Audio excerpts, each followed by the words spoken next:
Hello everyone, আসসালামু আলাইকুম। আমি সঞ্জিদা বলছি চিটাগং থেকে। কেমন আছেন আপনারা সবাই? আশা করছি ভালো আছেন। আল্লাহর অশেষ রহমতে আপনাদের সবার দোয়া আলহামদুলিল্লাহ আমিও ভালো আছি। বরাবরের মতো চলে আসলাম আপনাদের মাঝে নতুন আরেকটা ব্লগ ভিডিও নিয়ে। আশা করি আপনাদের ভালো লাগবে। ভালো লাগলে অবশ্যই একটা লাইক, কমেন্ট, শেয়ার করে দেবেন। আর যদি আমার চ্যানেলে নতুন হয়ে থাকেন প্লিজ আমার চ্যানেলটা সাবস্ক্রাইব করে আমার পাশে থেকে যাবেন। তো সকাল থেকে ভিডিওটা স্টার্ট করলাম। চা রান্না করছে এক চুলায়, আর বিড়ালদের জন্য খাবার গরম করে নিচ্ছি। দেখেন, এসে দেখি যে তুষি কোথায় উঠে যাচ্ছে। সে মানে একদমই মাশাল্লাহ খুব অ্যাক্টিভ বাচ্চা। সবগুলো বিড়ালের বাচ্চাই অ্যাক্টিভ, কিন্তু একটা একটু উইক উইক ফিল করতেছে, জানি না কেন। তো ও সবসময় ঘুমিয়েই থাকতেছে। আবার অনেকেই বলতেছে যে মানে ডাক্তাররা বলতেছে আর কি যে বিড়ালের অভ্যাস হচ্ছে ঘুমানো, সেটা তো আসলে জানি, কিন্তু তারপরেও অনেক রকম চিন্তা ভাবনা আসতেছে। ও একটু মানে যখন হয়েছিল তখনও একটু উইক টাইপসের ছিল। আলহামদুলিল্লাহ সব কিছু মিলাই ভালোই আছে। এই দুপুরবেলায় আর কোনো রকম ভিডিও করিনি। তারপর একদম পুরো সন্ধ্যায় চলে আসলাম। আর আমি একটু টিস্যু দিয়ে মানে ভেজা টিস্যু আছে না, উইপস, ওইগুলো দিয়ে যে আমি আমার আলমারিটাকে মুছে নিচ্ছি, যেহেতু আমার বাসায় একটু তেলাপোকার অত্যাচারটা বেড়ে গেছে। তো আমি যে কোনো কিছুতেই চেষ্টা করতেছি যাতে মানে একটু ভেজা টিস্যু দিয়ে এটা মোছা যায়, মানে যেটা আমরা বাচ্চাদেরকে ক্লিন করি আর কি। তো ওইটা দিয়ে একটু সব কিছু ফ্লোর মুছলে আর তেলাপোকাটা আসে না। যেহেতু আমার বাসায় বিড়াল আছে, বিড়ালরা খাবার ফ্লোরে রেখে খায়, মানে বাটিতে দিলেও ওই খাবারটা ফ্লোরে, মানে খাবারটা বাটি থেকে ফ্লোরে নামায় তারপর ওরা খায়। এটা বিড়ালদের অভ্যাস। তো সেজন্য আমি ফ্লোরটাকে সবসময় ওইভাবেই ক্লিন করার চেষ্টা করি। আর আমার আশেপাশে আজকে একটু নয়েজ শোনা যাচ্ছে, প্লিজ আর সেটাকে ইগনোর করবেন। তো আপনাদেরকে আমি ক্লোজ করে দেখাচ্ছি যে মানে কী পরিমাণ আসলে নোংরা হয়েছে। এমনি কিন্তু বোঝা যাচ্ছে না, তো কিন্তু প্রচুর নোংরা হয়েছে। যতটুকু মানে পারি আর কি ক্লিন করার চেষ্টা করি, কিন্তু আসলে আমি খুব অলস। আমি সব কিছু করে এগুলো আর এখন আমার ভালো লাগতেছে না। আমার আলমারিটা অনেক দিন ধরে অগোছালো আছে। আমি জানি না আমার আলমারিটা আমি কখন গোছাবো, মানে আর কি গোছাবো বলেন। আমি কোথাও যাই, মানে যাওয়ার সময় আমি কোনো কিছু খুঁজে পাই না, পুরো আলমারি এলোমেলো হয়ে যায়। আর এত বড় আলমারির এতগুলো কাপড়, মানে খুব কষ্ট হয়ে যায় আমার এগুলো গোছাতে। দেখেন এই যে আমার ছেলে, আর এটার জন্য আসলে গ্লাসটার জন্য একটা পর্দার ব্যবস্থা করা হবে। জানি না কতদিনে করতে পারবো। চেষ্টা করব যাতে একটা ভালো করে মানে আমার মন মতো একটা পর্দা দেওয়ার, জানি না কতটুকু করতে পারি। তারপর ঘর দোর ঝাড়ু দিয়ে নিচ্ছি। দেখেন এই যে এদিকে এনে একটা হাড্ডি ফেলছে, দেখে একটু একটু একটু তেলাপোকা চলে আসছে ছোট ছোট, সাথে সাথে একটু পিঁপড়াও আসছে। তো এখন ভালো করে ঝাড়ু দেওয়ার পর আমি আবার একটা ভেজা টিস্যু দিয়ে মুছে দিব, তাহলে আর এটা থাকবে না, এটা চলে যাবে। তো টুকটুক করে সব কাজই করে নিচ্ছি। আপনাদের সাথে কি আর শেয়ার করব বলেন। আমি তো আর মানে বাসার কাজ ছাড়া আর কিছুই করি না, তো আপনাদের সাথে বাসার কাজে শেয়ার করি। তো প্লিজ আপনাদের খারাপ লাগলে আমাকে জানাবেন। আমি কীরকম ভিডিও করব অবশ্যই আমাকে কমেন্টে বলে দেবেন। আপনাদের একটা কমেন্ট আমাকে খুব ইন্সপায়ার করে নতুন আরেকটা ভিডিও করতে। অবশ্যই আপনারা আমার ভুল থাকলে সেটা আমাকে ধরিয়ে দেবেন, তাহলে আমি আরও খুশি হব। দেখেন আমার বিড়ালটা আমার পেছন পেছন দৌড়াচ্ছে, আমি ঘর ঝাড়ু দিচ্ছি তাই। তো একদম চিৎকার একটু করে পাঠাই দেওয়াতে সে চলে গেল। আমার ছেলে বিড়ালটা কিন্তু মাশাল্লাহ আমাকে খুব ভয় পায়, আর ও সবার আদরের, আর অনেক ডিসিপ্লিন মেনটেন করতে পারে মাশাল্লাহ। এই যে ঘরটা ঝাড়ু দিয়ে দিলাম, তারপর আমি এসে চুলায় ভাত বসিয়ে দিয়েছি। তারপর সন্ধ্যায় মানে যতটুকু ছিল আর ওইটাই আমি বিড়ালদের জন্য গরম করে নিয়েছি, ওদেরকে খাবার দেব। অবশ্যই এর ফাঁকে আমি নাস্তাও করে নিয়েছি। নাস্তা করাটা আর আপনাদের সাথে শেয়ার করলাম না।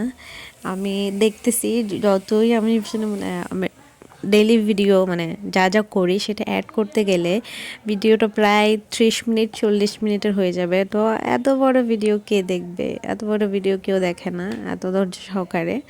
তো তাই ভাবলাম যে না থাক, ভিডিওটা যত মানে ছোট করা যায় আর কি। তো সারাদিনের কাজ অনেক কিছু না দিয়ে আমি আসলে 15 মিনিটের ভিডিও করে ফেলছি। আমি জানি না আপনাদের দেখতে ভালো লাগতেছে কিনা নাকি বিরক্ত হচ্ছেন। প্লিজ বিরক্ত হবেন না, আমার ভিডিওটা একটু ধৈর্য সহকারে দেখবেন। আশা করি আপনাদের ভালো লাগবে। আপনাদের কাছে আমার অনুরোধ, আমাদের ভিডিওগুলো স্কিপ করবেন না। আমরা যারা ইউটিউব করি আমরা জানি যে স্কিপ করলে ভিডিওতে অনেক মানে আছে না যে ইউটিউব থেকে অনেক একটা মানে চ্যানেলের একটা ক্ষতি হয় আর কি এক কথায়। তো আসলে আমি জানি না কেন আমি আজকে কথা বলতে আমার খুব কষ্ট হচ্ছে, কেন হচ্ছে সেটাও আমি বুঝতে পারছি না যে এত প্রবলেম কেন হচ্ছে, বারবার কথা আটকায় যাচ্ছে। প্লিজ আপনারা কেউ কিছু মনে করবেন না, আমার কোনো ভুল হয়ে থাকলে দয়া করে আমাকে ক্ষমা করে দেবেন।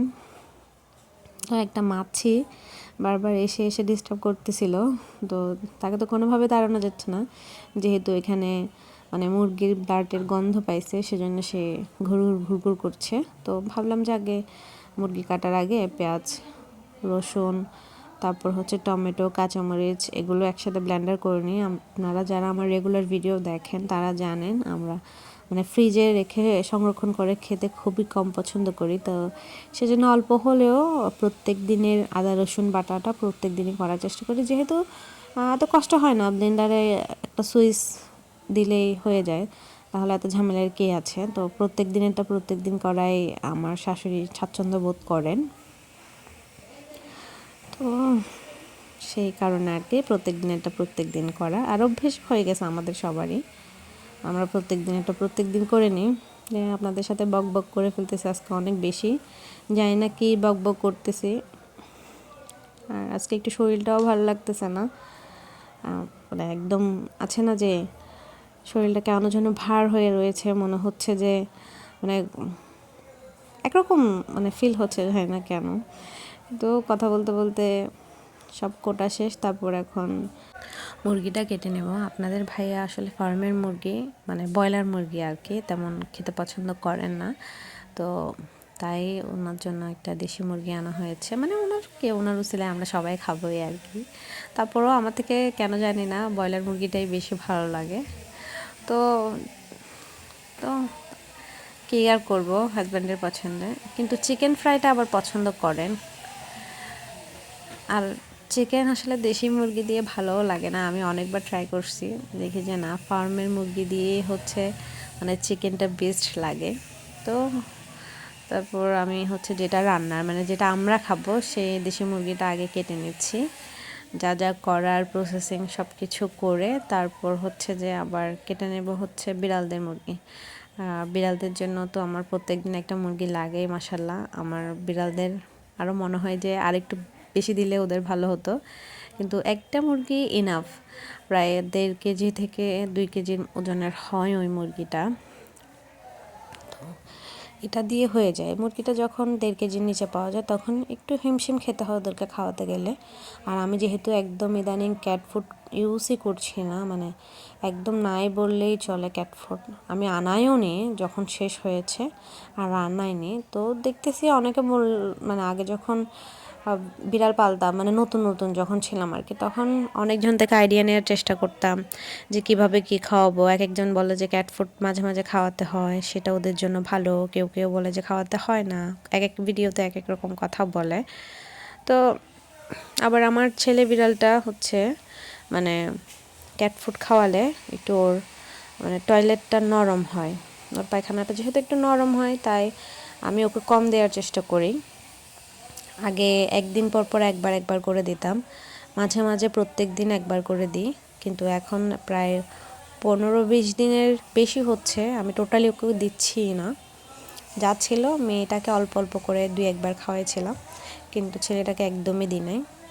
তো তারপর বিড়ালদের মুরগিও কেটে নিলাম, ওদের জন্য কলিজাটাও ঠিক করে নিলাম, যেহেতু আমার বিড়ালরা কলিজা খেতে খুব বেশি পছন্দ করে। অবশ্য আমি কম দেওয়ার চেষ্টা করি, কারণ আমরা মানুষরা হচ্ছে যে কলিজা খেলে আমাদের জন্য ভালো, মানে আছে না যে বাচ্চাদের জন্য বিশেষ করে নাকি ভালো, আমার শাশুড়িরা, আমার দাদি শাশুড়িরা, আম্মারা বলেন যে মুরগির কলিজা খেলে বা গরুর কলিজা খেলে বাচ্চাদের যদি কখনো পাতলা পায়খানা হয় সেটা হয় না, কিন্তু বিড়ালদের ক্ষেত্রে আমি দেখলাম উল্টো, বিড়ালদের কলিজা খেলে পাতলা পায়খানা হয়। আচ্ছা যাই হোক, অনেক বক বক করে ফেলতেছে আপনাদের সাথে আজকে। তো যেহেতু ভিডিওটা বড়, একটু বক বক তো করতেই হবে। তো তারপর হচ্ছে আমি সব কিছু কেটে নিলাম। আমরা হচ্ছে যে ঘিলা কলিজা সব খাই আমাদের বাসায়, সবাই সব কিছু পছন্দ করে। মুরগির হাড়, পা, পাখনা সবই আমরা খাই, তো মোটামুটি প্রসেস করে নেওয়া আর কি। আচ্ছা না যে আতুরি ছাড়া কোনো কিছুই বাদ যায় না হয়তো। তো তারপর হচ্ছে আমি ভাতগুলো মার ছেঁকে নিলাম। আপনারা তো জানেন আমি ভাতের মার অন্যভাবে ছাঁকতে পারি না, তো আমি এভাবে যে কোনো একটা বড় ঝাঁকিতে ঢেলে দিই, তাহলে ওই যে ছাঁকের ছিদ্র দিয়ে যেগুলো সব পড়ে যায় মারগুলো, তাহলে কষ্ট হয় না। এই যে তারপর হচ্ছে পেঁয়াজ রসুনগুলো এই ফাঁকে ব্লেন্ডার করে ফেললাম একটু করে পানি দিয়ে, অল্প একটু পানি দিয়েছি। তো এখন ভাতগুলোও ছাঁকা হয়ে গেছে, ভাতগুলো একটু ভাপে বসিয়ে দিব, আর পাশাপাশি আমি মুরগিগুলো ভালো করে ক্লিন করে নেব। আম্মু আসলে রান্না করবে, তো আমি আমার পাটা শেষ করে দিচ্ছি। ইচ্ছে করছিল না আসলে রান্না করতে, একবার মন চাচ্ছিল যে আমি রান্নাটা করে ফেলি, সব কিছু যেহেতু রেডি আছে।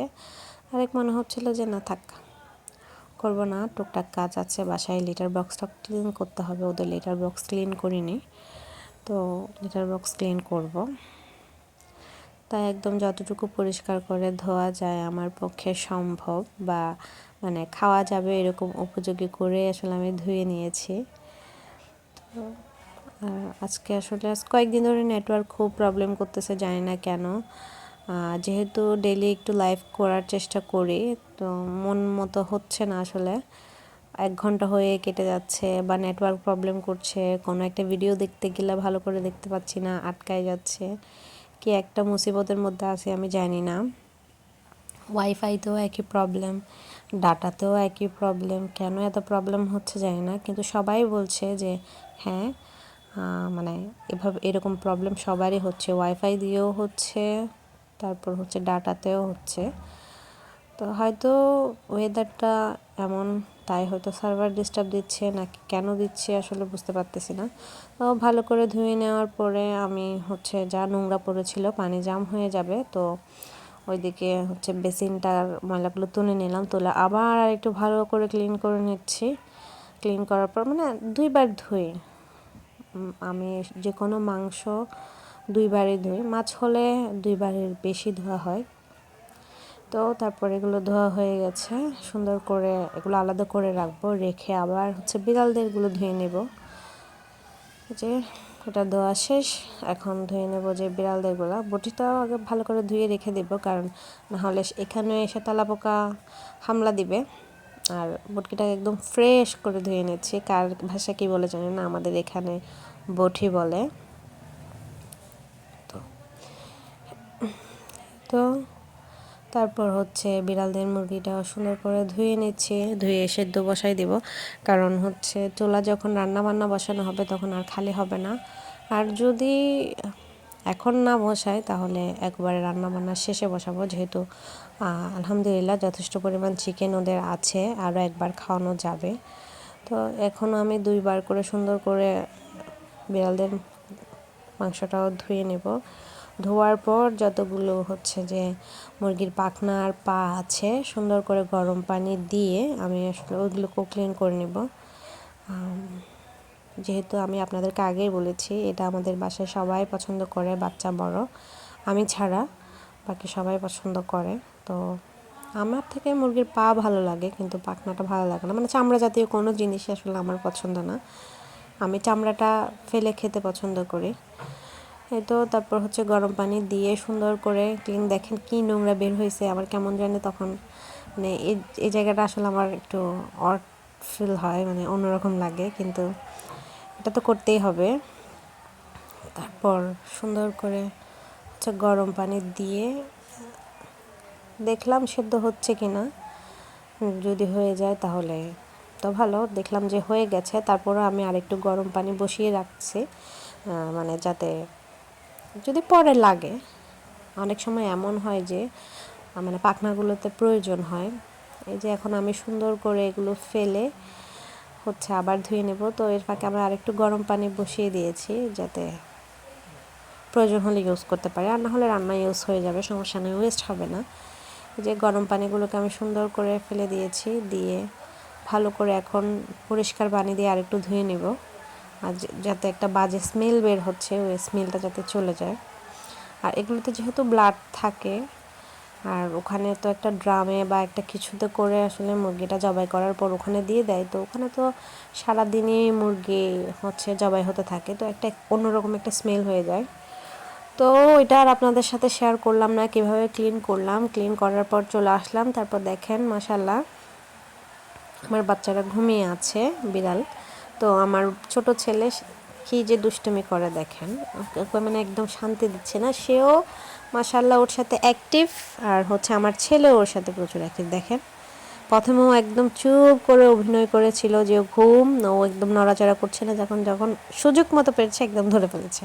দেখেন ও চাচ্ছে যে ও খেলবে, দেখেন কি দুষ্টুমিটা করে। মাশাআল্লাহ মাশাআল্লাহ, আমার বাচ্চাকে আর আমার বিড়ালের বাচ্চাদেরকে দেখে কেউ মাশাআল্লাহ বলতে ভুলবে না। দেখেন কি একটা অবস্থা করতেছে সে আমাদের সাথে। কিন্তু আসলে আজকের ভিডিওটা আমি জানি অনেক লং করে ফেলছে, কিন্তু আসলে অনেক কাটছি, অনেক ভিডিও আপনাদের সাথে শেয়ারই করি নাই, কিন্তু তার ভিডিওটা আসলে অনেক বড় হয়ে গেছে। তো আপনাদের কাছে অনুরোধ, আমার ভিডিওটা ভালো লাগলে অবশ্যই একটা লাইক কমেন্ট শেয়ার করে দেবেন। আর যারা এই পর্যন্ত আমার সাথে ছিলেন তাদের সকলকে অসংখ্য অসংখ্য অসংখ্য ধন্যবাদ আমার ভিডিওটা ফুল ওয়াচ করার জন্য। ইনশাল্লাহ আপনাদের সামনে আরও সুন্দর সুন্দর ভিডিও নিয়ে আসার চেষ্টা করব। আমার ভিডিওতে যদি কোনো ভুল হয়ে থাকে প্লিজ আপনারা আমার ভুলগুলো ধরিয়ে দিবেন, আর আমার কথায় যদি আপনাদের খারাপ লেগে থাকে তাহলে অবশ্যই আমাকে ক্ষমা করে দেবেন। এই যে আমি আমার বিড়ালদেরকে নিয়ে সুন্দর করে বসে পড়েছি, ওর একটা জট হয়েছে, ভাবলাম যে সেটা কেটে দিই, কিন্তু সে তো কেটে দিচ্ছে না। তো তারপর ছেলেকে ভাত খাইয়ে দিব। আজকের ভিডিওটা এ পর্যন্তই। ইনশাল্লাহ নেক্সট কোনো ভিডিওতে আবার দেখা হবে। সবাই ভালো থাকবেন, সুস্থ থাকবেন। আল্লাহ হাফেজ, আসসালামু আলাইকুম।